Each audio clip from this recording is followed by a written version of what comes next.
नमस्कार मित्रों। ज्ञान भूमि यूट्यूब चैनल के माध्यम से हम लगातार 6 दिनों से काव्य प्रकाश का अध्ययन कर रहे हैं, जिसका मूल्यांकन किस प्रकार संभव हो सके इसके लिए एक टेस्ट सीरीज भी आयोजित की गई है, जिसका नाम काव्य प्रकाश सहस्रावली रखा गया है।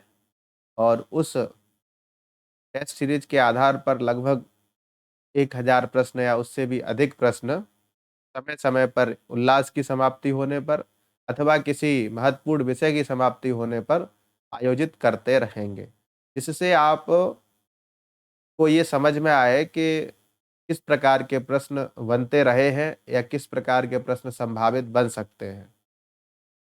जैसा कि पहले से ही निर्धारित है कि काव्य प्रकाश ग्रंथ काव्य शास्त्र पढ़ने का एक माध्यम है और काव्य शास्त्र सभी प्रतियोगी परीक्षाओं में लगा हुआ है और जिसके कई प्रश्न आते हैं। तो इसी आधार पर यह काव्य प्रकाश की कक्षा आयोजित की जा रही है। और रही बात काव्य प्रकाश की प्रौढ़ता और क्लिष्टता की, तो सबको पता है अत्यंत क्लिष्ट ग्रंथ है, सूत्रात्मक भाषा में लिखा गया है और कई स्थल आज के अभी तक स्पष्ट नहीं हो पाए। तो जो स्थल स्पष्ट नहीं हो पाए उनसे प्रश्न भी नहीं बनेंगे, ये भी निश्चित है। जितना निश्चित है उतना अर्थ समझ में आ गया है, जो विभिन्न टीकाओं में मिलता है उन सबको समझकर, पढ़कर और आपके सामने प्रस्तुत किया जा रहा है, इससे आप एक कक्षा के माध्यम से संपूर्ण काव्य प्रकाश की जितनी भी टीकाएं हैं उनका जो जो विशिष्टांश है वो समझ पाए। इसी क्रम में एक मन में विचार आया कि मोबाइल की दुनिया में जो छात्र मोबाइल से ही अध्ययन करना चाहते हैं, वैसे तो पुस्तकों से अध्ययन करना चाहिए, और जब पुस्तकों के अध्ययन से आप थोड़ा सा उबाऊ टाइप का महसूस करें तो आप मोबाइल के माध्यम से पढ़ सकते हैं। हम लोग भी जब अध्ययन करते थे तो यही परंपरा थी कि किताबों से पढ़ते थे और पुस्तकों से पढ़ते पढ़ते जब थक जाते थे या फिर आलस से महसूस होने लगता था या ऊब जाते थे तो फिर वीडियो के माध्यम से कोई टेस्ट सीरीज या किसी विषय को सुनते थे, जिससे पुनः उसी प्रकार की एनर्जी आ जाती थी जो पहले थी। तो यही एक परंपरा है, पुस्तकों से पढ़िए, वीडियो से पढ़िए, चाहे आपको जैसे अच्छा लगता है उससे पढ़िए। इस मोबाइल के युग में एक जो अध्ययन की श्रृंखला है, जो अध्ययन चल रहा है विभिन्न यूट्यूब चैनल के माध्यमों से, उनमें एक चीज अत्यंत महत्वपूर्ण रूप से हमने देखी और उसी को आधार बनाया। वह चीज थी किसी भी एक प्रकरण या फिर एक अध्याय की समाप्ति के बाद या एक विषय का संपूर्ण अध्ययन हो जाने के बाद एक रिवीजन क्लास चलाई जाती है। उसी रिवीजन क्लास को ध्यान में रखते हुए आपके लिए भी काव्य प्रकाश के प्रथम उल्लास का रिवीजन प्रस्तुत किया जा रहा है, जो कि मात्र 1 से 1 घंटा या 1 डेढ़ घंटे में प्रयास करेंगे कम से कम समय में समाप्त हो जाए। और ये जो छात्र सामान्य रूप से एक बार काव्य प्रकाश पढ़ चुके हैं उनके लिए रिवीजन के रूप में अत्यंत लाभकारी सिद्ध होगा। इसी बात को ध्यान में रखते हुए आज की रिवीजन कक्षा को प्रारंभ किया जा रहा है। चलिए रिवीजन कक्षा पर बात कर लेते हैं। काव्य प्रकाश ग्रंथ काव्य शास्त्र का ग्रंथ है। इसकी व्युत्पत्ति के संदर्भ में हमने 2-3 चीजें समझी थी। सामान्य रूप से काव्य प्रकाश का जो परिचय है वो यही है, काव्य प्रकाश में 10 उल्लास हैं, आचार्य मम्मट की कृति है। और परिकर अलंकार के बाद इस काव्य प्रकाश ग्रंथ की रचना अल्लट सूरी नाम के एक व्यक्ति ने की थी। काव्य शास्त्र परंपरा में काव्य प्रकाश अभिनव गुप्त की लोचन टीका के ऊपर एक थीसिस है, ये भी समझ के चलना है, और अत्यंत उत्कृष्ट थीसिस है, एक शोध प्रबंध है। इसको सभी सभी विषयों को संकलित कर आचार्य ने इस पर रखा, इस काव्य प्रकाश में रखा है। इसका मुख्य रूप से आधार तो अभिनव गुप्त की लोचन टीका है, लेकिन समग्र साहित्य, संस्कृत साहित्य का अध्ययन करके आचार्य मम्मट ने इन विषयों को इस काव्य प्रकाश नाम के ग्रंथ में रखा है। इसलिए इसका नाम भी उचित पड़ा, काव्यस्य प्रकाशः, काव्य प्रकाशः अथवा काव्यम प्रकाशयति यह सह ग्रंथ विशेषः काव्य प्रकाशः, काव्यम प्रकाशते अनेन अस्मात् इति वा काव्य प्रकाशः। इस आधार पर काव्य प्रकाश की व्युत्पत्ति काव्य प्रकाश ग्रंथ के अर्थ में समुचित ही प्रतीत होती हैं। ग्रंथ प्रारंभ करते समय आचार्य मम्मट एक वृत्ति लिखते हैं, ग्रंथारंभे विघ्न विघाताय समुचितेष्ट देवताम ग्रंथकृत परामर्शति। अर्थात ग्रंथ के आरंभ में विघ्नों के विनाश के लिए समुचित इष्ट देवता को ग्रंथकृत अर्थात मम्मट भट्ट परामर्शति स्तुति करते हैं। आचार्य मम्मट का उद्देश्य काव्य प्रकाश जैसे अति प्रौढ़ ग्रंथ का निर्माण करना है और उस निर्माण में कोई विघ्न ना आए, यदि आए भी तो संभावित विघ्न का विनाश हो सके, इसलिए समुचित ग्रंथ के अनुकूल इष्ट देवता को अभीष्ट देवता का स्मरण करते हैं आचार्य मम्मट। कारिका लिखते हैं, नियत कृत नियम रहिताम लादैक मयीम अनन्य परतंत्राम नवरस रुचिराम निर्मित मादती भारती कबीर जयति। इसका अर्थ है कबे भारती जयति, कवि की भारती कैसी है, सर्वोत्कृष्ट है, कवि की भारती की जय हो। अब कैसी भारती है कवि की जिसकी जय हो, तो निर्मितिम आदधति, निर्मितिम अर्थात निर्माण को धारण करने वाली। कैसा निर्माण है वो, तो निर्मितिम पद के 4 विशेषण दिए उस निर्माण को बताने के लिए। नियतकृत नियम रहिताम अर्थात नियति अदृष्ट के ब्रह्मा के नियमों से रहित, लादैक मयीम एकमात्र आनंद स्वरूपा अनन्य परतंत्राम जो दूसरे के अधीन नहीं है, जो कवि के अधीन है, कवि अपने अनुसार इस सृष्टि का निर्माण करता है जिसमें ब्रह्मा की सृष्टि के नियम लागू नहीं होते हैं, इसलिए अनन्य परतंत्राम नवरस रुचिराम श्रृंगार आदि नवरसों से जो मनोहर है, ऐसे कवि की सृष्टि जो है उस कवि के कवि जो निर्माण है उस निर्माण को धारण करने वाली जो कवि की भारती है वो सर्वोत्कृष्ट है, अतः उसकी जय हो। प्रतिभाग लिखते हैं, नियत शक्त्या नियत रूपा सुख दुख मोह स्वभावा। नियति की शक्ति जो है वो नियत रूप वाली है, सुख दुख मोह स्वभाव वाली है ना। जो कवि की सृष्टि है उसमें सुख दुख मोह नहीं होता है, एकमात्र आनंद स्वरूप होती है। और नियति की सृष्टि नियत रूप में कैसी है, जो परमाणुवादी उपादान कर्म और सहकारी आदि जो सहकारी कारण है उनसे परतंत्र है। ये व्यवस्था न्याय वैशेषिक दर्शन में बताई गई है, किस प्रकार सृष्टि का निर्माण हुआ है, इसे परमाणुवाद या कारणवाद के नाम से भी जाना जाता है। वही संदर्भ यहाँ पर लिया गया है कि परमाणुवादी उपादान कर्म और सहकारी कारण से जो परतंत्र है, इस सृष्टि के निर्माण में कार्य कारण भाव की कल्पना की गई है और उन्हीं कार्य कारण भाव सिद्धांत के आधार पर ब्रह्मा की सृष्टि का निर्माण हुआ है। और यह सृष्टि 6 रसों से युक्त है, इसमें केवल 6 रस है। कौन कौन से, मधुर अम्ल लवण कटु कसाय और तिक्त। और सभी जो रस हैं वो सबको अच्छे नहीं लगते। ये लिखा है न च तैहि रसैहि हृदया एव, उन रसों से जो ब्रह्मा का निर्माण है, वो ब्रह्मा की सृष्टि है, वो हृदय नहीं है। तादृशी ब्रह्मणो निर्मिति ही, इस प्रकार की ब्रह्मा की निर्मिति है। निर्मिति पद का अर्थ दिया है निर्माणम, यहाँ लिखा है निर्मिति ही अर्थात निर्माणम। एतद विलक्षणा अर्थात ब्रह्मा की सृष्टि से विलक्षण स्वभाव वाली कौन है, कवि क्या, कवि बांग निर्मिति ही, कवि के वाणी का निर्माण। इसलिए यहाँ पर कवि की सृष्टि को अतएव जयति, अतः जिस कारण से ब्रह्मा की सृष्टि की अपेक्षा कवि का जो निर्माण है वो उत्कृष्ट है, इसलिए कि जय जयकार हो। और जयत्यर्थेन च नमस्कार आक्षिप्यते, जयति से अर्थ से नमस्कार भी ग्रहण किया जाता है, इसलिए इति ताम प्रति अस्मि प्रणतः, ताम प्रति अस्मि प्रणतः, इसलिए हम उसके प्रति प्रणत हैं, हम उसके प्रति शीश नवाते हैं। इस प्रकार की जो भावना इस पद्य से निकलती है, ये इस प्रथम मंगल पद्य का अर्थ है। 2-4 बातें उस दिन भी बताई थी कि ग्रंथारंभे में ग्रंथ आरंभ पद है जो वो लाक्षणिक है। इस आरंभ पद का अर्थ है कि ग्रंथ निर्माण से पहले, ग्रंथ निर्माण से पहले विघ्नों के विघात के लिए। ये नहीं है कि ये ग्रंथ का भाग है, ऐसा टीकाकारों ने लिखा है। बामनी टीका में स्फुट रूप से लिखा है, आरंभ शब्द अत्र लाक्षणिकः ग्रंथ निर्माण प्राक काल वचन, ग्रंथ निर्माण से पहले की बात करता है। इस आधार पर इस श्लोक में कवि की सृष्टि ब्रह्मा की सृष्टि की अपेक्षा उत्कृष्ट दिखाई गई है, जिससे यहाँ व्यतिरेक अलंकार है। व्यतिरेक अलंकार का लक्षण इत्यादि हम आपको बता दिए थे।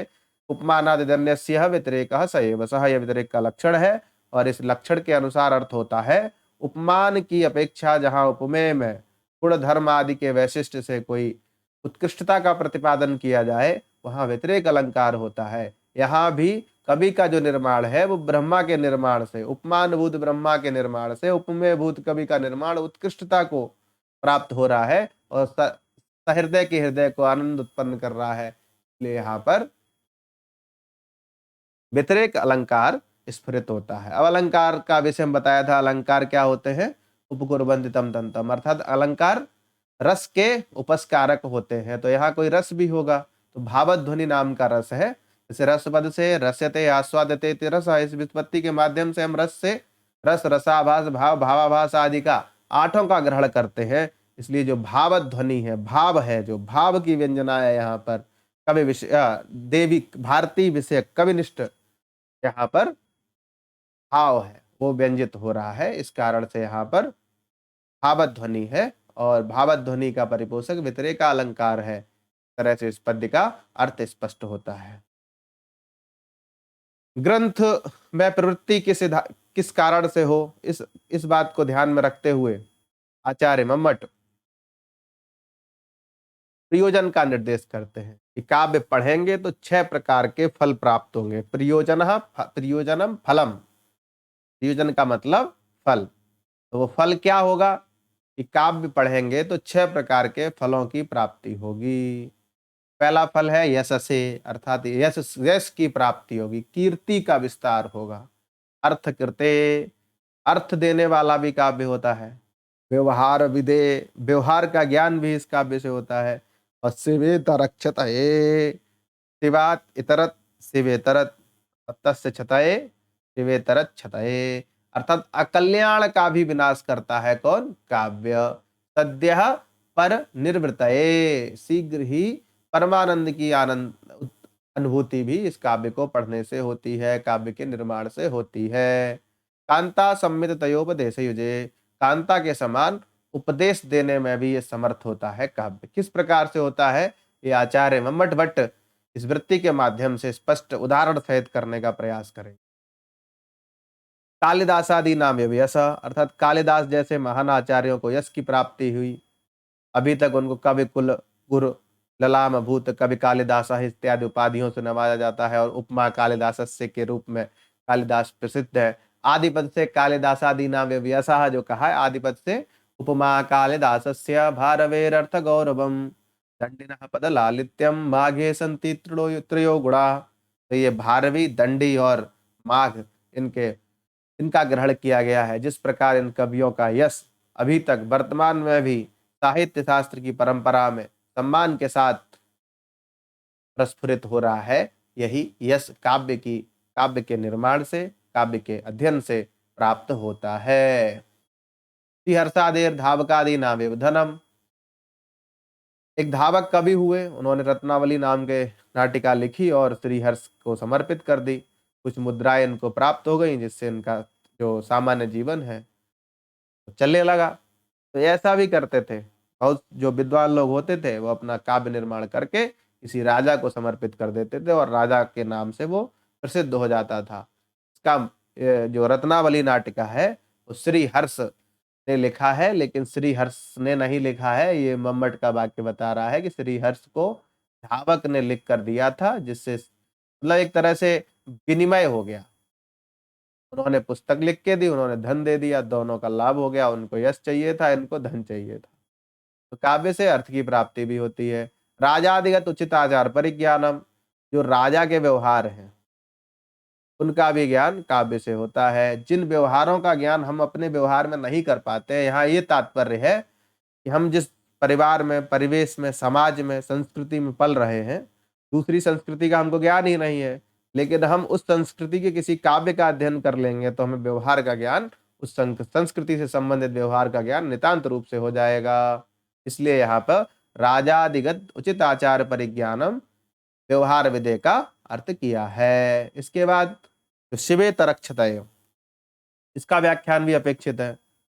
शिवेतरक्षतये का जो व्याख्यान है वो इस माध्यम से कर रहे हैं। आदित्यादेः मयूरादि नाम एव अनर्थ निवारणम। उस दिन बताया था हमने, बाणभट्ट और अपनी पत्नी को मनाने में लगे हुए थे, किसी कारण से वो नहीं मान रही थी, तो उन्होंने एक श्लोक लिखा। श्लोक का पूरा नहीं हो पा रहा था, तो मयूर आदि, मयूर नाम के जो कवि हैं वो बाहर से निकले और उन्होंने श्लोक को पूरा कर दिया, जिससे उनको साप मिल गया। थोड़ा वो असभ्य श्लोक था। क्या था? कुच प्रत्या सत्या हृदयमपि ते चंडी कठनम। तो इस आधार पर उनको साप मिल गया। उनकी बाणभट्ट की जो पत्नी थी वो शायद मयूर की बहन थी। उनको नहीं पता था कि भाई ने ये श्लोक कहा है, लेकिन साप दे दिया। पहले इतना सामर्थ्य भी होता था कि एक दूसरे को साप दे देते थे। तो इस आधार पर यहाँ पर मयूर कुष्ठ रोग से पीड़ित हो गए और उन्होंने सूर्य शतक का निर्माण किया। सूर्य शतक लिख जाने के बाद उन्हें कुष्ठ रोग से मुक्ति मिली। तो काव्य अनर्थ निवारण के लिए भी होता है, अकल्याण से रक्षा करने के लिए भी काव्य होता है। इसलिए एक बात कही गई है, झूठे ज्ञान नहीं प्रदर्शित करना चाहिए जब आवश्यकता पड़े। अब मयूर को काव्य काव्य निर्माण करना आता था, गलत जगह पे काव्य निर्माण कर दिए। आजकल लोग मानते नहीं है, कहीं भी अपना ज्ञान देने लगते हैं। जहां उपयोगी नहीं है वहां नहीं बोलना चाहिए। मयूर ने वही किया और उसके बाद फिर उनको सूर्य शतक का निर्माण करना पड़ा और उस सूर्य शतक के निर्माण से वो कुष्ठ रोग से निवृत्त हुए। उसके बाद सकल प्रयोजन मौलिभूतम, सभी प्रयोजनों का क्या? मौलिभूत जो है, मतलब श्रेष्ठ प्रयोजन जो है। समनंतरमेव रसास्वादन समुद्भूतम। समनंतर अर्थात तत्काल ही रस के आस्वादन के उत्पन्न होने पर क्या हो जाता है? विगलित वेद्यांतरम। वेद्यांतर जो है अर्थात वेत्तुम योग्यम वेद्यम, अन्यद वेद्यम वेद्यांतरम। तस्य वेद्यांतरस्य विगलनम भवति केन? समनंतरमेव रसास्वादनेन। रसास्वादनेन तत्कालमेव वेद्यांतरस्य विगलनम भवति। अर्थात जिस समय आप रस का आस्वादन कर रहे हैं उसी समय जो अन्य वस्तुएं हैं जिनसे आपको मतलब नहीं है, सब चीजें भूल जाते हैं। आपको अध्ययन करना है, आप लगातार तैयारी कर रहे हैं, लेकिन मित्रों के माध्यम से एक प्लान बना कि आज मूवी देखते हैं, और मूवी देखने चले गए तो मूवी देखते समय ये भूल जाते हैं कि वास्तव में यहाँ पढ़ने आए हैं, और नहीं पढ़ेंगे तो बहुत सारी उपलब्धियों से वंचित रह जाएंगे। इस तरह की मानसिकता वहां नष्ट हो जाती है। आप मूवी का आनंद लेते हैं। अन्य वेद्य जो है और जो जानने योग्य चीजें हैं वो इस काव्य के आने से भूल जाती हैं, विस्मृत हो जाती हैं। इसलिए विगलित वेद्यांतरम आनंदम, आनंद का अनुभव मात्र होता है। कैसे? प्रभु संविद शब्द प्रधान वेदादि शास्त्रेभ्य सुहृद संमितार्थ तात्पर्यवत पुराणादि इतिहासेभ्यश्च। यहाँ पर इतिहासेभ्यश्च होना चाहिए। पिछले वीडियो में अभी इसको नहीं देखा गया, अभी भी लगातार लापरवाही हम लोगों के माध्यम से हो रही है। चलिए सुधार लिया जाएगा। प्रभु सम्मित, प्रभु अर्थात राजाज्ञा के समान। शब्द प्रधान, राजा की आज्ञा में क्या होता है? शब्द की प्रधानता होती है, अर्थ से कोई मतलब नहीं होता है। इस व्यक्ति को फांसी पर लटका दो, इनको 4 लाठी लगा दो, इस तरह की उसमें कोई ये नहीं कहता है कि क्यों, और अर्थ में कोई तात्पर्य नहीं लेता है। एक तरह से जजमेंट होता है। प्रभु सम्मित का मतलब वर्तमान में जजमेंट। जजमेंट में शब्द की प्रधानता मानी जाती है, और वेदादि शास्त्र भी शब्द प्रधान थे। इस आधार पर यहां लिखा गया है प्रभु सम्मित शब्द प्रधान वेदादि शास्त्रेभ्य। यहाँ जो तृतीया है, पंचमी विभक्ति जो है वो पृथक बिना नाविस तृतीया अन्य तरस्याम, इस सूत्र से पृथककरण अर्थ में है। किससे पृथक? तो प्रभु सम्मित शब्द प्रधान वेदादि शास्त्रेभ्य। और सुहृद सम्मितार्थ, सुहृद मतलब होता है मित्र, सम्मित मतलब समान, मित्र के समान अर्थ तात्पर्य। मित्र के वाक्यों में क्या होता है? अर्थ में तात्पर्य होता है। मित्र कोई बात आपको समझाएगा, एग्जाम्पल देगा कोई कि भाई वो डेली पीते थे, आज दोनों किडनी खराब है उनकी। इससे अर्थ निकल कर आता है कि पीना नहीं चाहिए, पिएंगे तो किडनी खराब हो जाएंगी। ये क्या है? अर्थ में तात्पर्य है। हृत सम्मित अर्थ तात्पर्यवत। अर्थ तात्पर्य वाले क्या होते हैं? पुराणादि इतिहासेभ्यः। पुराणादि जो इतिहास होते हैं, इनकी कथाएं हमें अर्थ तात्पर्य की तरफ ले जाती हैं। इनके अर्थ विशद होते हैं। उन अर्थों को यदि हम समझ लिए, तदनुकूल व्यवहार किए, तो हमारा कल्याण निश्चित ही हो जाएगा। तो वेदादि शास्त्र हो गए शब्द प्रधान, पुराणादि इतिहास हो गए अर्थ प्रधान। और पंचमी है तो यहाँ पर पृथक्करण में है। और इन दोनों से विलक्षण, विलक्षणम यत् काव्यम वेदादि शास्त्रेभ्यः विलक्षणम पुराणादि इतिहासेभ्यश्च विलक्षणम। विलक्षण पद यहाँ पर दिया है।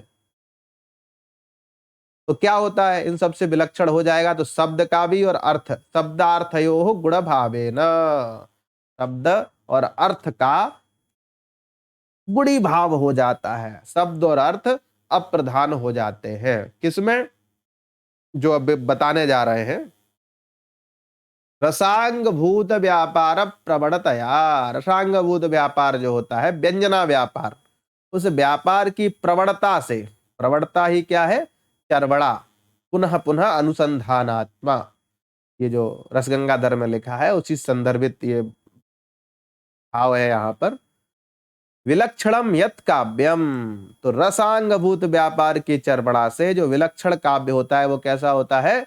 लोकोत्तर वर्णना निपुण कवि कर्म। लोक से उत्कृष्ट जो वर्णना अर्थात निर्माण है, और उस निर्माण में जो निपुण कवि है, उस कवि के कर्म को काव्य कहा जाता है। तत् कांता एव, वह कवि कर्म कैसा होता है? कांता एव, कांता के जैसे। कांता क्या करती है? सरसता पादनेन अभिमुखीकृत्य, सौम्यता से, सहजता से किसी व्यक्ति को किसी गलत दिशा से मोड़कर अपन सही दिशा में लगा देती है। और उपदेश क्या देती है? रामादिवत वर्तितव्यम। काव्य भी उपदेश देता है, रामादिवत वर्तितव्यम न रावणादिवत। ये उपदेश कैसे? सहजता से, सरलता से, किसी व्यक्ति को कोई क्लेश ना हो। इसलिए वक्रोक्ति जीवितम में काव्य के वैशिष्ट्य को बताते हुए लिखा ही गया है,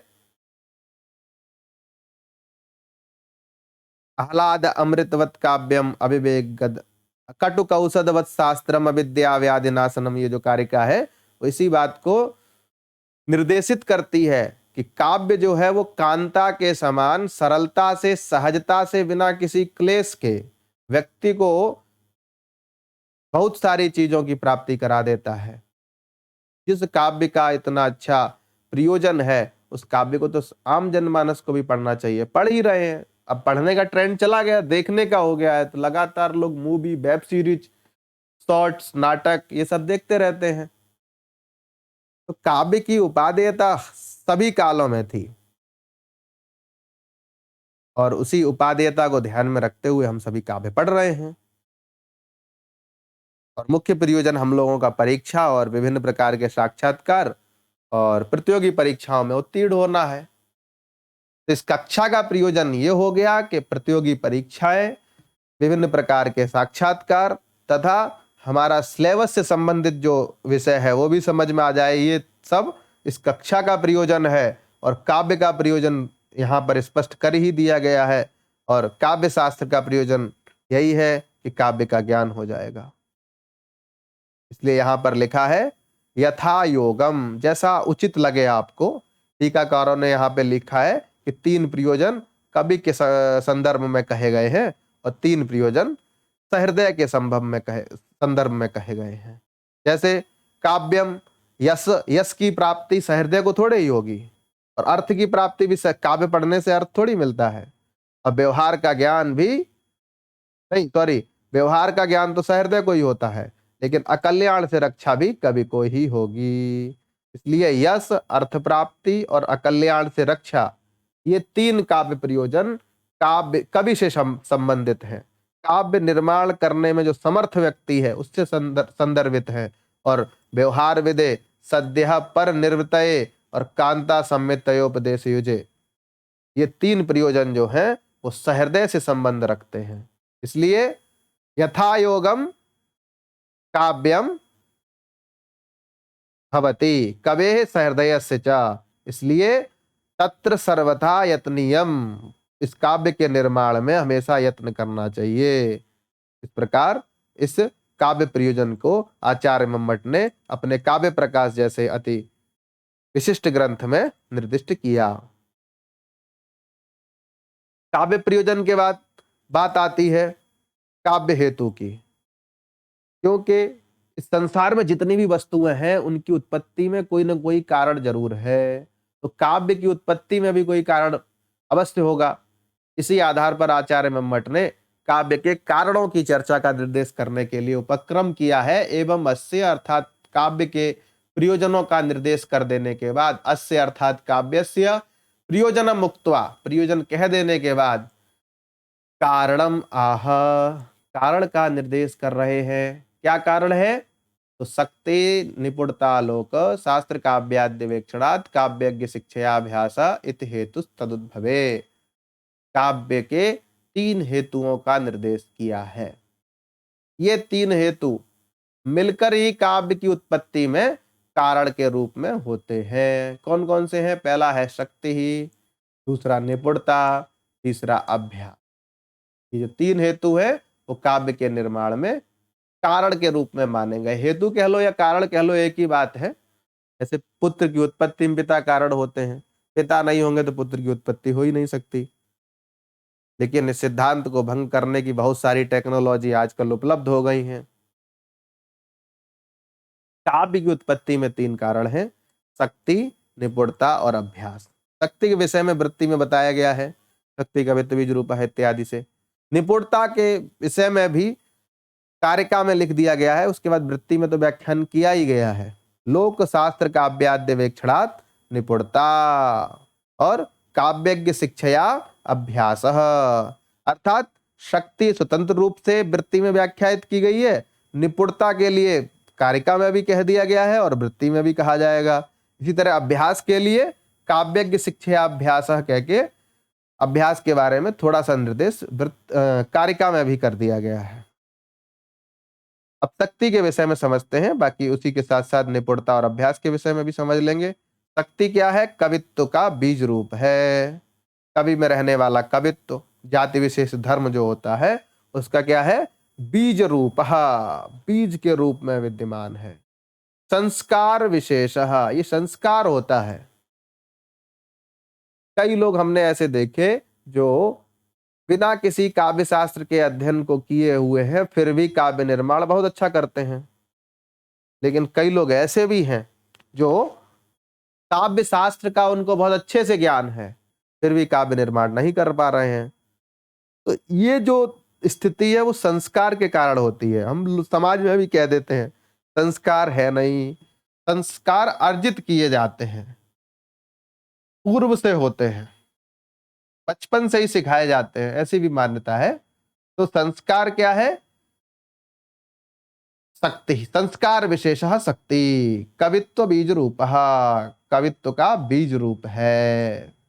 याम बिना काव्यम न प्रसरेत, इसके बिना, शक्ति के बिना काव्य नहीं बन सकता। यदि बन भी गया प्रसृतम वा उपहसनीयम स्यात्, बन भी गया तो लोग का उपहास, मजाक बनाएंगे, सदोष बन जाएगा। यही भाव है यहाँ पर उपहसनीयता से। एक बात और समझ लेनी है, बता भी दिए हैं आप लोगों को, शक्ति यदि बीज है तो निपुणता और अभ्यास मिट्टी और जल है। इस प्रकार केवल शक्ति से काव्य नहीं उत्पन्न हो सकता, उसी प्रकार निपुणता और अभ्यास से भी काव्य नहीं बन सकता। बीज की फलवत्ता में मिट्टी और जल की भी जैसे योग्यता या महत्ता होती है, उसी प्रकार इस काव्य रूपी कार्य के प्रति निपुणता, अभ्यास और शक्ति, तीनों ये निर्देश किया जाएगा आगे चल के। उसके बाद बता रहे हैं लोक शास्त्र काव्याद्यवेक्षणात्, इस पद का व्याख्यान करेंगे। लोकस्य, लोक पद का व्याख्यान कर रहे हैं। लोक किसे कहते हैं? स्थावर जंगमात्मक लोकवृत्तस्य। स्थावर के विषय में लिखा है स्वाधीन क्रिया शून्यो स्थावर, अर्थात निर्जीव, जंगम अर्थात सजीव। तो स्थावर जंगमात्मक जो लोक वृत्त है, संसार का व्यवहार है, उससे अभिप्राय यहाँ पर निर्दिष्ट किया गया है। अर्थात निजी निर्जीव और सजीव जो वस्तुएं हैं उनका व्यवहार का ज्ञान भी होना चाहिए, शास्त्रों का ज्ञान होना चाहिए। शास्त्र पद से यहाँ कई चीजें दे दी। छंद, व्याकरण, अभिधान कोश, कला, चतुर्वर्ग, गज, तुरक, खड्गादि लक्षण ग्रंथा नाम। शास्त्र का मतलब ये सब क्या क्या है? तो छंद शास्त्र, छंद पादौ तु वेदस्य के रूप में कहा गया है। छंद वेदांग के रूप में भी आता है और छंद सूत्र का निर्माण पिंगल ने किया है, आचार्य पिंगल ने। व्याकरण तो है ही, मुखम व्याकरणम स्मृतम। अभिधान कोश का मतलब होता है जो नाम कोश है, जिनमें नामों का ज्ञान होता है, जैसे अमर कोश हुआ, वाचस्पत्यम हुआ, ये अभिधान कोश के अंतर्गत आते हैं। चतुष्टि कलाओं से संबंधित जितना भी ज्ञान है उसका ज्ञान होना चाहिए। चतुर्वर्ग में धर्म अर्थ काम मोक्ष आता है, तो धर्म के प्रतिपादक धर्मशास्त्र ग्रंथ हो गए, अर्थ के प्रतिपादक अर्थशास्त्र आदि हो गए, गर्ग संहिता इत्यादि हो गए। काम का एक वात्स्यायन सूत्र अत्यंत प्रसिद्ध है, वह काम शास्त्र के अंतर्गत आता है। मोक्ष शास्त्र के रूप में दर्शन हो गया, फिलोसफी मोक्ष शास्त्र के रूप में प्रसिद्ध है और इसलिए यहाँ पर चतुर्वर्ग का निर्देश किया है।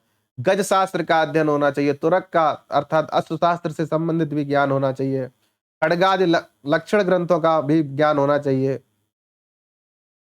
और काव्या नाम लोक का निर्देश कर दिया, स्थावर जंगमात्मक लोकवृत्तस्य। उसके बाद शास्त्र का निर्देश किया, छंदो व्याकरणा विधान कोश कला चतुर्वर्ग गज खड्गादि लक्षण ग्रंथा नाम। इसके बाद काव्यादि जो पद दिया है उसका निर्देश कर रहे हैं, काव्या नाम ये महाकवि संबंधी नाम। काव्य कैसे होना चाहिए? महाकवि से संबंधित काव्यों का अध्ययन होना चाहिए। उस अध्ययन से जो प्राप्त व्युत्पत्ति है वही क्या है? निपुणता। आदि गृहणात इतिहासादि नाम च, और इतिहास आदि का भी ज्ञान होना चाहिए।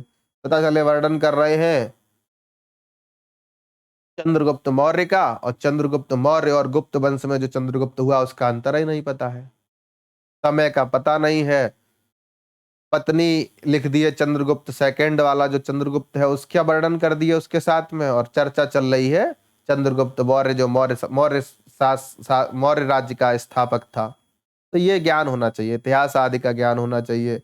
और इतिहास आदि के ज्ञान से, विमर्शन से, पुनः पुनः अनुसंधान से जो व्युत्पत्ति विकसित होती है कवि में, वही क्या है? निपुणता। अब बता रहे हैं अभ्यास किसे कहते हैं, तो काव्यम कर्तुम विचारयितुम च ये जानन्ति। काव्य का जो निर्माण करना जानते हैं, अर्थात काव्य जो निर्मित करते हैं, कालिदास आदि प्रवृत्ति जो कवि हुए। और काव्यम विचारयितुम च ये जानन्ति, तो और काव्य के लक्षणों का निर्देश करना जो जानते हैं, उनके उपदेशेन, उनके उपदेश से अर्थात उनके उनसे संदर्भित जितना भी वाङ्मय है उसका अध्ययन करने से, करणे योजने च, काव्य के निर्माण में और शब्दों को जोड़ने तोड़ने में जो आपोद भाव होता है उसमें पौनः पुण्य ना, पुनः पुनः बार बार करत करत अभ्यास त जड़मति होत सुजान वाली स्थिति करेंगे तो प्रवृत्ति जो है वही क्या है? अभ्यास है। और इति त्रयः समुदिताः, ये तीनों मिलकर शक्ति, निपुणता और अभ्यास काव्य कारण कार्य के प्रति कारण होते हैं। न तो व्यस्ताः, अलग अलग रूप से नहीं होते हैं। किसमें? काव्य से उद्भवे, काव्य का उद्भव हुआ। उद्भव मतलब मस्तिष्क में काव्य से संदर्भित विषय बना। निर्माण मस्तिष्क में जो बना था उसको शब्द अर्थ के रूप में स्फुटित कर दिया। समुल्लास, उसका प्रचार प्रसार। तो काव्य निर्माण में इन तीनों ही हेतुओं की आवश्यकता नितांत आवश्यक है, नहीं तो उद्भव हो सकेगा, निर्माण नहीं हो पाएगा, और उद्भव निर्माण हो गया तो समुल्लास नहीं हो पाएगा। इसलिए उद्भव शक्ति से होगा और उस काव्य का निर्माण जो है, उद्भव का मतलब समझ रहे हैं, मस्तिष्क में काव्य का स्वरूप निर्धारित होना, फिर शब्दार्थ योजना के माध्यम से उसको मूर्त रूप देना, समुल्लास उसका प्रचार प्रसार हो जाना। तो शक्ति, निपुणता, अभ्यास क्रम से उद्भव, निर्माण और समुल्लास में हेतु होते हैं। इन तीनों में से कोई एक चीज होगी, दो नहीं होगी, तब भी समस्या हो जाएगी। तो फिर काव्य जो है वह संसार में प्रशंसा का पात्र नहीं हो पाएगा। इसलिए उद्भवे निर्माणे समुल्लासे सर्वेषां मिलित्वा एव हेतुत्वमस्ति। अतएव हेतु न तु हेतवः इति कारिकास्थ हेतु इति एक वचनेन निर्देशः कृतः। एक वचन से निर्देश यहाँ पर कर दिया गया है, इसीलिए केवल। हेतु के विषय में आप समझ गए होंगे, आगे बात कर लेते हैं। एवं अस्य कारणम उक्त्वा स्वरूपम आह। इस काव्य का कारण बताकर स्वरूप बता रहे हैं। जब कारण बता दिया तो कार्य हो गई। तो काव्य क्या है, कार्य क्या है? तददोषौ शब्दार्थौ सगुणावनलंकृति पुनः कापी। ये इस लाइन, एक लाइन जो है वो वही संपूर्ण काव्य प्रकाश ग्रंथ का प्रपंच है। इस लाइन का अर्थ बताने के लिए ही काव्य प्रकाशकार ने 143 कारिकाओं में 603 उदाहरणों में समझाया है और बहुत सारा वृत्ति भाग भी लिखा है। तददोषौ शब्दार्थौ सगुणावनलंकृति पुनः क्वापि, अर्थात तत् अदोषौ शब्दार्थौ सगुणावनलंकृति पुनः क्वापि। तत्पद से यहाँ पर काव्य लिया जाएगा और शब्दार्थौ तत् भवति। शब्द और अर्थ काव्य होते हैं, ये अर्थ यहाँ पर विधेय रूप में आएगा। उद्देश्य भाग में शब्दार्थ जो है उसके 3 विशेषण दिए हैं। अदोषौ सगुणौ अनलंकृति, अर्थात दोष रहित, गुण सहित और अलंकाराभाव में भी काव्य, ऐसे शब्दार्थ जो होंगे वो काव्य की संज्ञा से कहे जाएंगे। अदोषौ पद में समास करेंगे तो न विद्यते दोषः ययोः तौ शब्दार्थौ इति अदोषौ।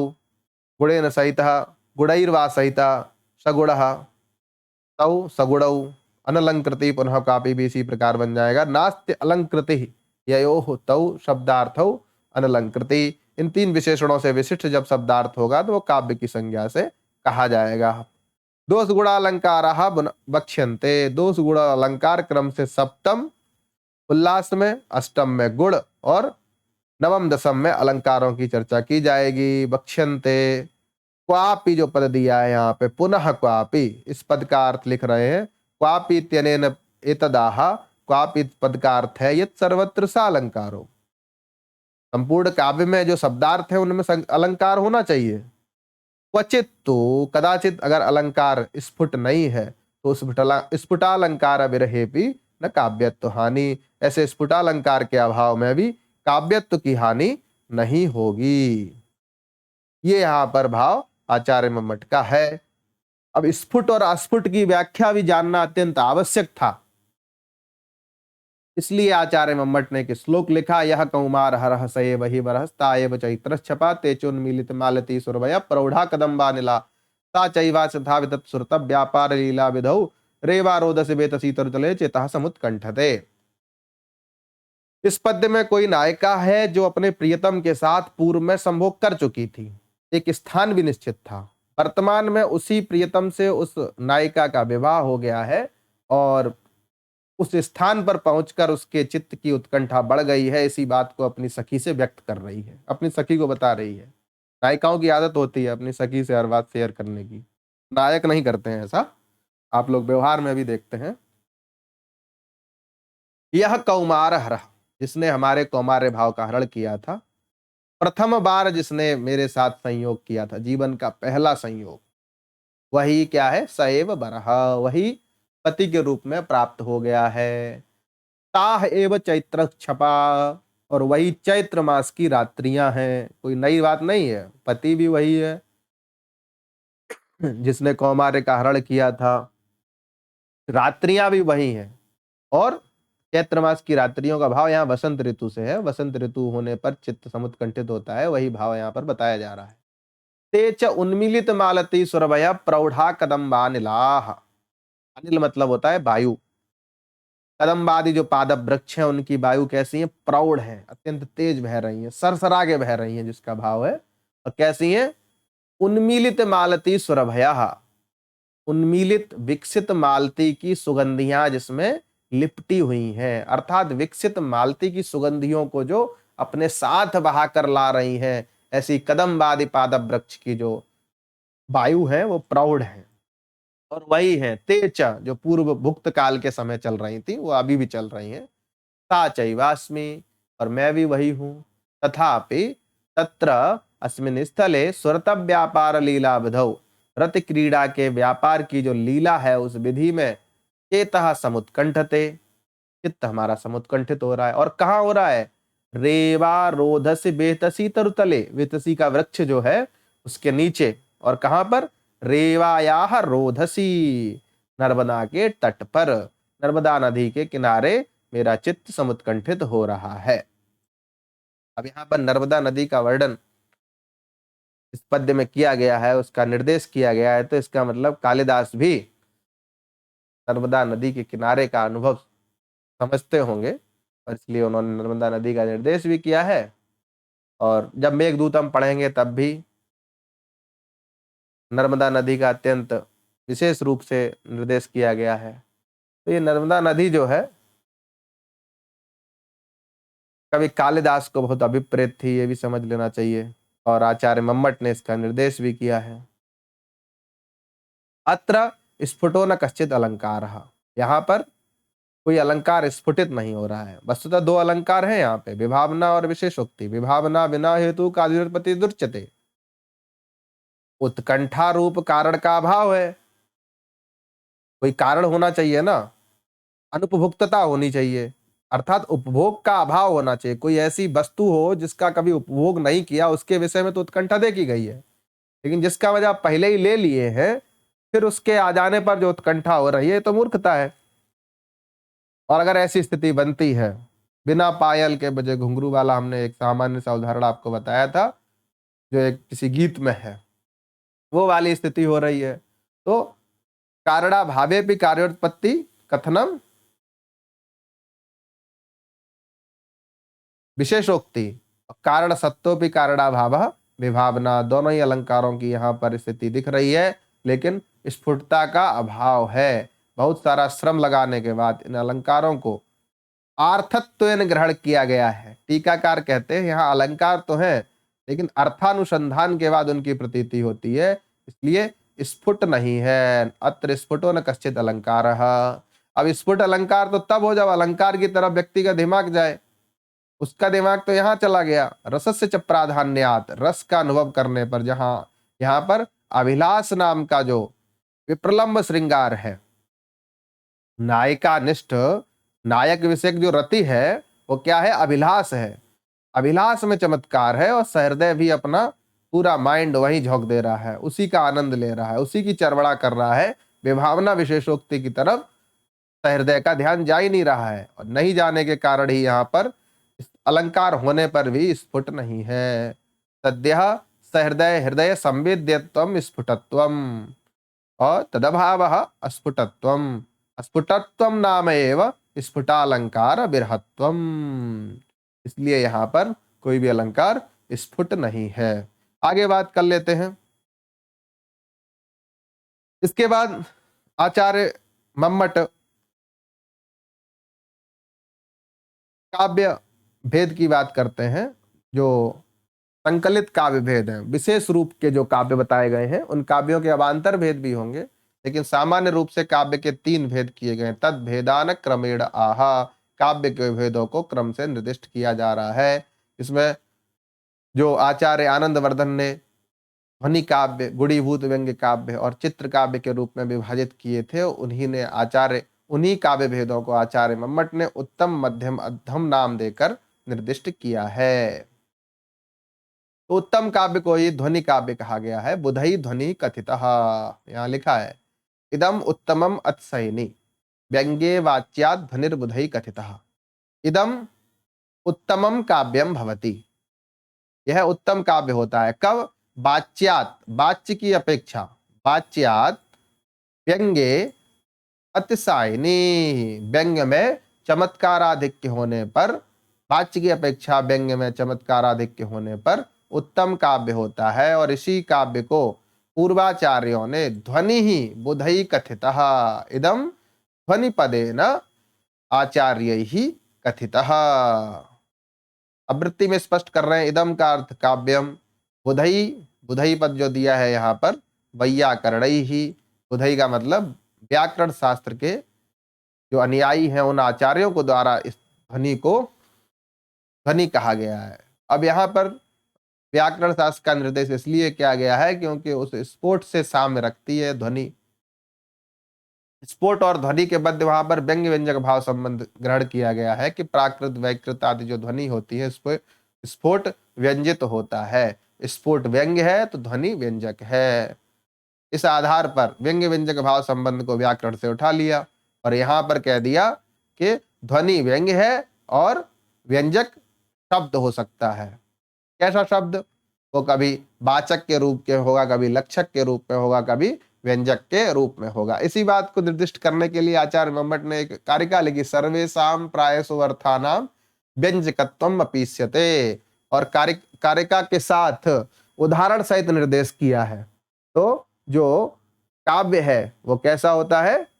व्यंजकत्व को धारण करता है। बुधई पद का व्याख्यान कर रहे थे, बुधई पद से व्याकरणई का निर्देश किया है। व्याकरण वाले प्रधानभूत स्फोट को मान्यता देते हैं और उसको व्यंग्य मानते हैं, और उस व्यंग्य का जो व्यंजक है शब्द, उस शब्द में ध्वनि का व्यवहार किया है। इसलिए हम भी शब्दार्थ युगल में ध्वनि का व्यवहार करेंगे। कैसे शब्दार्थ युगल में करेंगे? तो जहां न्यग भावित अप्रधान कर दिया जाता है वाच्यर्थ, और व्यंग्य व्यंजन जो व्यंग्य व्यंजक भाव संबंध होता है उसको क्षमस्य अर्थात धारण करने वाला जो शब्दार्थ युगल होता है, उसमें किन लोगों ने किया है? ततः तन्मतानुसार भी, व्याकरण शास्त्र के मत का अनुसरण करने वाले आनंद वर्धनाचार्य जो हैं, उन्होंने शब्दार्थ युगल में ध्वनि का व्यवहार किया है, और व्याकरण वाले स्फोट रूप जो व्यंग्य है उसका व्यंजक जो शब्द है उसमें ध्वनि का व्यवहार किया है। इस आधार पर हम भी शब्दार्थ को ध्वनि मानेंगे, शब्दार्थ में ध्वनि का व्यवहार करेंगे। कैसे शब्दार्थ में? जिसमें शब्दार्थ अपने शब्द अर्थ अपने अर्थ को और अर्थ अपने वाच्यात्मक स्वरूप को अप्रदान कर देता है, ऐसे शब्दार्थ को हम ध्वनि के रूप में विवृत करेंगे। क्योंकि आचार्य आनंदवर्धन ने इसका निर्देश किया है। उदाहरण में एक श्लोक देते हैं, निश्चय सच्चित चंदनम स्तंत्रटम निर्मिष्ट रागोधरो नेत्रे दूरम अनंजने पुलकिता तन्वी तवेयम तनु इत्यावादने दूति बांधव जनस्य अज्ञात पीड़ागमे पापीम स्नातमितो गदास नपुनस्तस्यादमस्यांतिकम। कोई नायिका है और अपने नायक से संयोग करना चाहती है, तो अपनी दूती को भेजती है उसको बुलाने के लिए। दूती वहां बुलाने जाती है और लौट कर आती है, मना कर देती है। लेकिन दूती के शरीर की अवस्थाओं को देखकर ऐसे लगता है उस नायिका को कि ये उससे संयोग करके आई है। तो इसी बात को उलाहना के रूप में प्रकट करने के लिए जो नायिका है वो दूती से इस श्लोक को कहती है। क्या कहती है? बांधव जनस्य अज्ञात पीड़ागमे, बांधव अर्थात मैं बंधु हूं तुम्हारी, और ऐसे मेरी पीड़ा को न समझने वाली हे दूती मिथ्यावादिनी, तुम झूठ बोल रही हो। क्या झूठ बोल रही हो? पापीम स्नातुमितो गतासि न पुनस्तस्याधमस्यांतिकम, तुम यहां से वापी स्नान चली गई और उसको बुलाने नहीं गई, उस अधम के पास उसे बुलाने नहीं गई और वापी में स्नान करने चली गई, और झूठ आके कह रही हो कि वो आया नहीं। कैसे भाई? तो कहते हैं वापी में स्नान करने के कारण तुम्हारे निःशेष चित चंदनम स्तन तटम, स्तन तट जो स्तन के ऊपरी भाग है उसका चंदन विशेष रूप से छूट गया है। अधर का राग, नीचे वाले होठ का राग भी निर्निष्ट हो गया है, अर्थात फीका पड़ गया है। नेत्रे दूरम अनंजने, नेत्र का जो किनारा भाग है, कटाक्ष जिसे बोलते हैं, उस कटाक्ष भाग का ही केवल चंदन छूट गया है।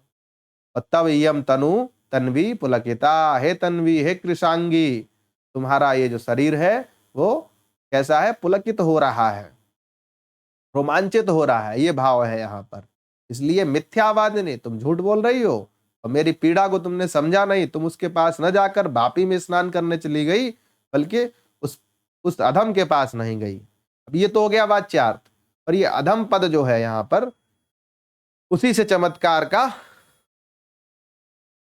अनुभव होगा हम सभी को। अत्र तदंतिका में बरंतुम गतासी, उस अधम के पास ही रमण करने गई थी। ये बात प्राधान्येन अधम पदेन विद्यते, प्रधान रूप से अधम पद से प्रकट हो रही है।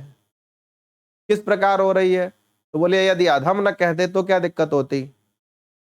तो बोले तो अर्थ नहीं लग पाता। अब यहां पर कुछ लोग विप्रतिपत्ति करते हैं कि अधम पद जो है तदंतिकम एवं अंतुम गतासी ये बात प्रकट करने में समर्थ हो रहा है। यहाँ वाच्य सिद्धिंग मान लीजिए, तो बोले जो अधमत्व है वो इस समय संयोग करने से नहीं आया है, अपितु तो पूर्व में भी कोई कार्य होगा जिसको उसने नहीं माना होगा और उसने इस प्रकार उसकी उपेक्षा की होगी, इसलिए वो अधमत्व उससे आ गया। ये बातें बाद में समझ में आएंगी, लेकिन रिवीजन क्लास है, बता देना आवश्यक, इसलिए बताए दे रहे हैं। इस प्रकार यहाँ पर उत्तम काव्य के स्वरूप का निर्देश आचार्य मम्मट ने किया है। अब बात कर लेते हैं मध्यम काव्य पर। मध्यम काव्य को गुणीभूत व्यंग्य काव्य कहा गया है। पहले परंपरा में आचार्य मम्मट ने इसे मध्यम काव्य का नाम दे दिया है। गुणीभूत व्यंग्य काव्य में क्या होता है? व्यंग्य अतादृशी। व्यंग्य कैसा होता है?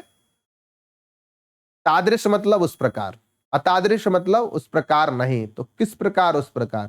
कहते हैं वाच्यात अनतिसायने, वाच्य की अपेक्षा व्यंग्य जो है वो अतिशायी नहीं होगा, अर्थात वाच्य और व्यंग्य बराबर चमत्कारी होगा।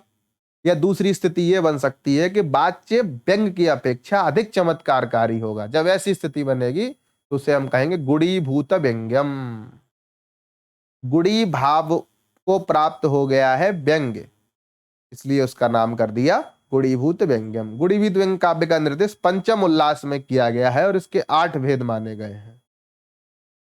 इसका निर्देश हम पंचम उल्लास के प्रकरण में ही समझेंगे, लेकिन सामान्य रूप से वह काव्य गुणीभूत व्यंग्य होता है जहां वाच्य तो व्यंग्य की अपेक्षा ज्यादा चमत्कारकारी हो, या वाच्य और व्यंग्य तुल्य कोटिक हो, दोनों में समान चमत्कार हो। इस विषय में एक पद्य देते हैं, ग्राम तरुणम तरुण्या नव मंजुल मंजरी सनात्करम पश्यन्त्या भवते मुहुर नितरा मलिना मुख छाया।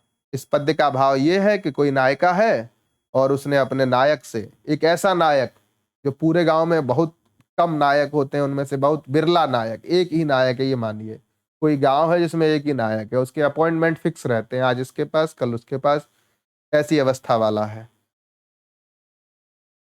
कुछ लड़के सोच के बड़ा प्रसन्न हो रहे होंगे कि ऐसे गांव में हमें भी जाने का अवसर मिल जाए, लेकिन तुम लोग जब तक काव्य प्रकाश ठीक से नहीं पढ़ोगे, परीक्षाएं उत्तीर्ण नहीं करोगे, तब तक तुम्हें ये अवसर नहीं मिल सकता है।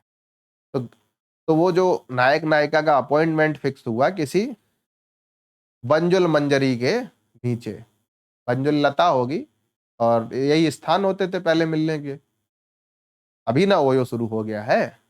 ऐसे स्थलों पर मिलने का जो स्थान था, उस स्थान को डिसाइड किया गया और नायक तो पहुंच गया समय, लेकिन नायिका नहीं पहुंच पाई। बहुत देर प्रतीक्षा करने के बाद भी जब नायिका नहीं पहुंची तो उस नायक ने, अब उसके पास इतना कहाँ टाइम, अगला अपॉइंटमेंट फिक्स है 7:30 बजे का दूसरे के साथ में, तो उसने कहा कि हम दोषी ना हो तो कोई संकेत भी ले के चलते हैं कि हम वहां गए थे। तो उसने उस बंजुल लता की मंजरी को तोड़ा और हाथ में घुमाते घुमाते उस नायिका के घर के बाहर से निकला।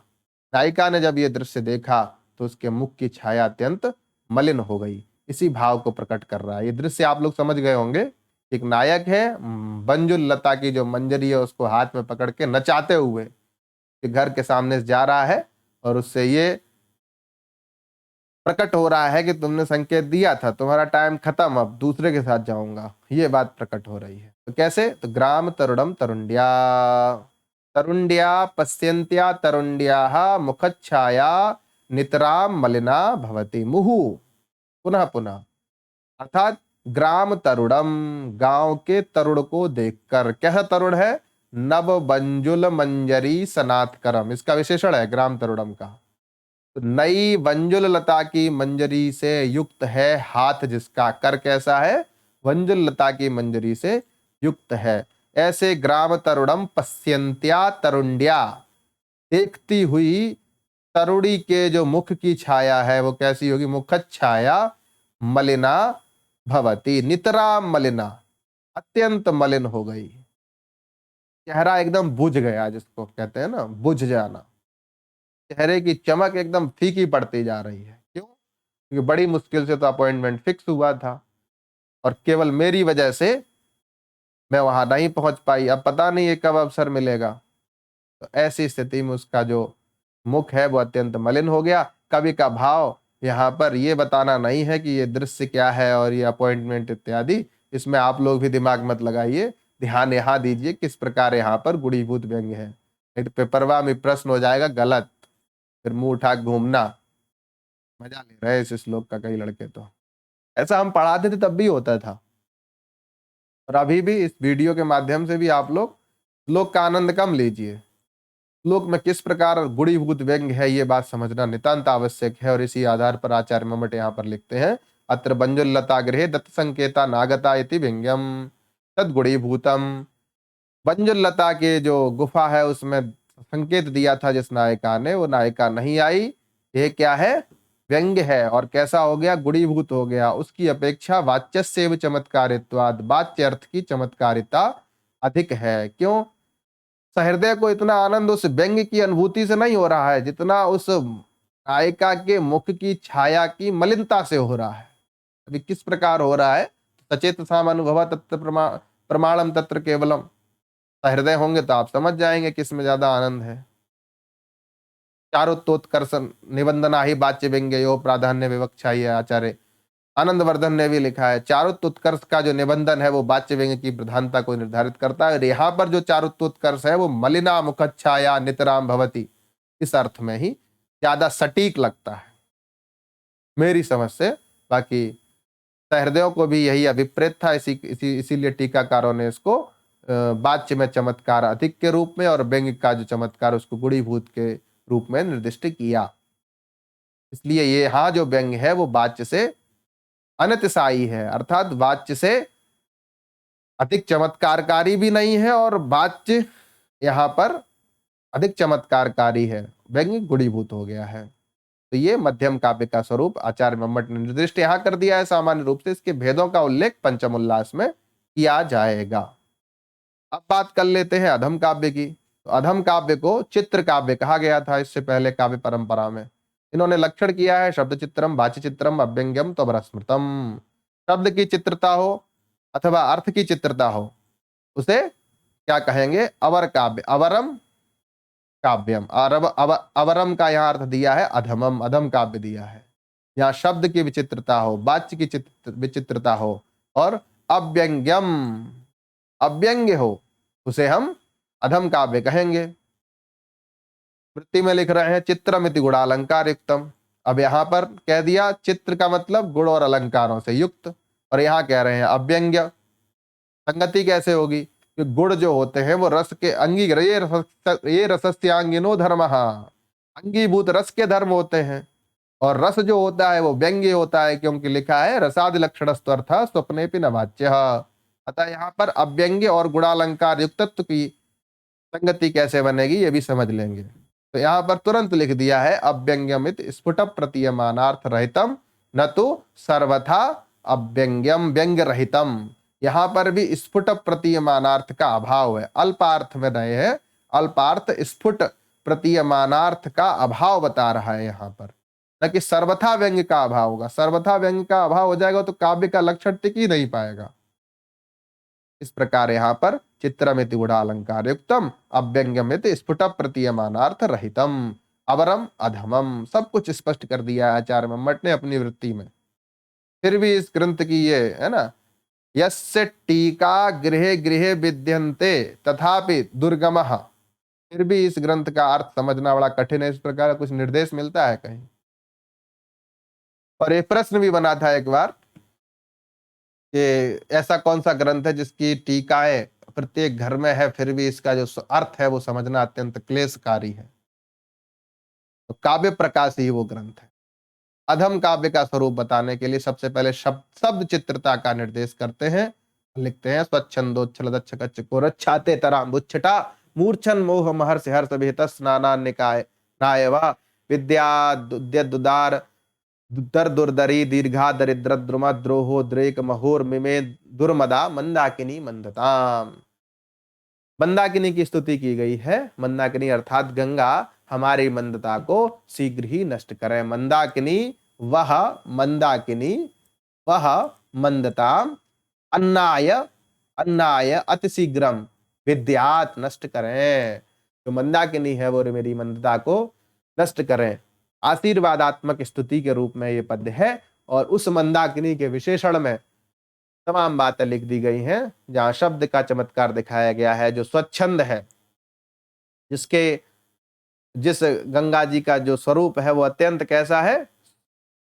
जिस गंगा जी में मोह को मूर्छित करने के उद्देश्य से महर्षियों ने हर्षपूर्वक स्नान और अनेक क्रियाएं की हैं। मूर्छन मोह महर्षि हर्ष वेत स्नानान्यकानाय वा, ऐसी गंगा जी। और इसमें विभिन्न प्रकार के, इसका अर्थ बता दिया गया था विस्तार से, यहां पर केवल इतना ही समझिए कि इसमें शब्द चित्रता पर ध्यान दिया गया है और अनुप्रास की छटा का विशेष रूप से वर्णन किया गया है, इसलिए यहां पर शब्द चित्र है। और जो व्यंग्य है वो स्फुट नहीं है, स्फुट प्रतीयमानार्थ का रहितत्व है। वस्तुतः यहाँ पर मंदाकिनी हमको आशीर्वाद प्रदान करें यह विपरीत है, लेकिन इसमें इतना कवि का संरम्भ नहीं है। कवि का संरम्भ शब्द संयोजना पर है, जो अनुप्रास के रूप में यहाँ पर प्रतीत होती है। वाच्य चित्र अर्थात अर्थ चित्र का एक उदाहरण दिया है। अर्थ चित्र में अर्थालंकार होगा, सामान्य सी बात है। बहुत सारे अर्थालंकार है, उपमा, दीपक, रूपक, उत्प्रेक्षा। इसमें उत्प्रेक्षा अलंकार का निर्देश करते हुए लिख रहे हैं, विनिर्गतम मानदमात्म मंदिरात भवत्युपसृत्य यदृच्छयापेयम ससंभ्रमेन्द्र द्रुत पादितार्गला निमीलताक्षी भ्यामरावती। ये भी दृश्य है। इंद्र अमरावती का राजा था और उसका जो बैर था वो किसके साथ था? मानद। मानद अर्थात ये हयग्रीव वध एक नाटक है, उसका ये पद्य है। हयग्रीव से उसका बैर था। हयग्रीव इतना बलवान राक्षस था कि वो देवताओं को त्रस्त करता रहता था। एक बार हयग्रीव के मन में आया कुछ वॉकिंग कर ली जाए, अपनी इच्छा से वो अपने कमरे से निकला, और निकला भी कि नहीं निकला, लेकिन किसी ने इंद्र से आके कह दिया कि हयग्रीव बा अपने घर से निकला है। इंद्र की हालत खराब। अब इंद्र इतने डर गए कि दौड़ के गए और अमरावती का जो मुख्य द्वार था उसकी जो अर्गला थी वो गिरा दी झट से। अर्गला अर्थात कुंडी, लॉक, आधुनिक भाषा में ये समझिए। अब ये तो भाव इसमें कवि ने वर्णित किया है, भयानक रस का ये उदाहरण है। जो इंद्रनिष्ठ हयग्रीव विषयक जो भय है उसके आधार पर यहाँ पर भयानक रस का ये पद्य दिया गया है। लेकिन भयानक रस में यहाँ पर इतना जारुत तो नहीं है। पहले इसका अर्थ समझ लेते हैं। यम, यम अर्थात जिसको, आत्मानदम, मानदम अर्थात शत्रुणाम मानम ददाति, शत्रुणाम मानम द्यति, शत्रुओं के घमंड को जो नष्ट करता है, और मित्राणाम मानम ददाति, मित्रों को जो सम्मान देता है। तादृशम मानदम आत्म मंदिरात, स्वयं के घर से, विनिर्गतम यदृच्छया विनिर्गतम, अपनी इच्छा से, जिसको अपने घर से निकलता हुआ सुनकर, उपश्रुत्य सुना जब, तो इंद्रहा, कीदृशः इंद्र, सब ससंभ्रमः, ससंभ्रमेण इंद्रहा, द्रुते द्रुतपातितार्गला, अमरावती भया निमीलताक्षीव जाता। भ्रम के साथ जब इंद्र ने अपनी अमरावती का जो अर्गला है उसको गिराया, तो अमरावती डर के मारे निमीलताक्षीव जाता, मानो अमरावती ने अपने नेत्रों को मूंद लिया। अब ये निमीलनत्व धर्म जो है वो पुष्पों में प्रसिद्ध है, और पुष्प और अमरावती दोनों में बहुत अंतर है। इसलिए पुष्पों का निमीलन कवि के वर्णना निपुण के आधार पर अमरावती के स्वरूप में यहाँ पर जो बताया गया है यही उत्प्रेक्षा अलंकार है। निमीलताक्षीव जाता, मानो अमरावती भय से निमीलित नेत्रों वाली हो गई। यही यहाँ पर चारोत्कर्ष निबंधनत्व है। इसी आधार पर यहाँ पर वाच्य चित्र अर्थात उत्प्रेक्षा अलंकार की चित्रता में अधिक आनंद आ रहा है, और जो भयानक रस है वह प्रधान हो गया है, और उसमें कोई भी चारुत्तोत्कर्ष नहीं है। तो ये यहाँ पर वाच्य चित्र का उदाहरण हो गया। इस आधार पर आचार्य मम्मट ने इति काव्य प्रकाशे, इस प्रकार काव्य प्रकाश में काव्य का प्रयोजन, काव्य का कारण, काव्य का स्वरूप विशेष स्वरूप का निर्णय कर दिया कि 3 प्रकार के काव्य हो सकते हैं, और फिर उनके भी अवान्तर भेद बनेंगे, उनकी चर्चा की जाएगी। स्वरूप विशेष निर्णयो नाम, स्वरूप विशेष का निर्णय करने वाला जी क्या है? प्रथम उल्लास समाप्त हुआ। यहाँ पर प्रथम उल्लास में प्रयोजन, कारण और स्वरूप विशेष का निर्णय किया गया है। इसलिए ग्रंथारंभे में जो बात कही गई थी कि आरंभ पद जो है वो लाक्षणिक है, और लक्षणा से अर्थ आता है ग्रंथ निर्माण से पहले की बात। तो यहाँ स्पष्ट हो जाता है कि अंत में लिखा भी नहीं है कि मंगलाचरण ग्रंथ का भाग है। ये खैर बहुत जरूरी नहीं है जानना, जो प्रतियोगी परीक्षा में बैठ रहे हैं विद्यार्थी या फिर जो सिलेबस पढ़ रहे हैं काव्य प्रकाश का, उनके लिए बहुत बड़ी बात नहीं है, लेकिन इंटरव्यू स्तर पे ये सब चीजें पूछी जाती हैं। इस आधार पर एक रिवीजन क्लास के रूप में आज की कक्षा आपके सामने प्रस्तुत की गई। मुझे लगता है इस रिवीजन क्लास के माध्यम से आप 1 घंटे में काव्य प्रकाश के प्रथम उल्लास का अध्ययन कर पाएंगे, उसका रिवीजन कर पाएंगे, और विशेष रूप से यदि पढ़ना है तो काव्य प्रकाश की प्रत्येक वीडियो को पढ़ते जाएं, देखते जाएं, और उससे अब जो मुख्य बातें हैं उनका निर्देश करते जाएं। प्रयास कर रहा हूं कुछ दिन के अंदर मेरा भी चित्र इसमें साइड से आएगा। अभी साधन का अभाव है, इसलिए इसका जो कैमरा इत्यादि होता है उसकी व्यवस्था करनी पड़ती है, तो उस सब के माध्यम से आपके सामने आएंगे। लेकिन आप लोग तब तक इस आधार पर इस काव्य प्रकाश को पढ़ते रहें, और जो भी जिज्ञासाएं, शंकाएं हैं वो कमेंट बॉक्स में लिख दें, या व्यक्तिगत रूप से आप सभी लोग हमें जानते तो होंगे ही। वैसे ही कक्षा प्रारंभ करने के 2 उद्देश्य हैं। एक तो जो विद्यार्थी हमसे जुड़े हैं वो काव्य प्रकाश पढ़ने के लिए निरंतर कॉल्स करते रहते थे कि भैया काव्य प्रकाश पढ़ा दीजिए, और हर बार काव्य प्रकाश नए रूप से शुरू करना पड़ता था। तो एक तो इस समस्या का समाधान हो गया, कोई कहेगा काव्य प्रकाश पढ़ा दीजिए तो ठाकुर वीडियो भेज देंगे, फिर उसको कोई जिज्ञासा होगी तो वो पूछ ले तो उसका वही समाधान कर दिया जाएगा। इस उद्देश्य के साथ साथ ये भी था कि जो विद्यार्थी काव्य प्रकाश का समुचित अध्ययन नहीं कर पा रहे हैं, गुरु परंपरा का अभाव होने से या फिर किसी संस्थान में अध्यापक के अभाव में, तो उनको भी इसका लाभ हो जाएगा। और जिनको, जो उनके अध्यापक हैं उनसे समझ में नहीं, कई कई बार होता है कि हम जिससे पढ़ रहे होते हैं उनका समझ में नहीं आता है, और कोई और शैली है उसको वो समझ में आती है। तो इन सब बातों को ध्यान में रखते हुए काव्य प्रकाश का धीरे धीरे ऑनलाइन अध्यापन कराया जा रहा है। आप भी पढ़िए, जो चीजें पूछने योग्य हैं उनको पूछिए, उनका उत्तर देने का प्रयास किया जाएगा। तो इसी आधार पर आज का जो रिवीजन क्लास है इसको ज्यादा लेंदी ना बनाए, नहीं तो फिर वही बात हो जाएगी। तो इस आधार पर आप क्या करिए, इस कक्षा को पढ़िए और काव्य प्रकाश जैसे अति प्रौढ़ ग्रंथ का आनंद पूर्वक अध्ययन करिए। चलिए अगली कक्षा में मिलते हैं द्वितीय उल्लास के प्रारंभ को करते हुए। तब तक के लिए नमस्कार, धन्यवाद।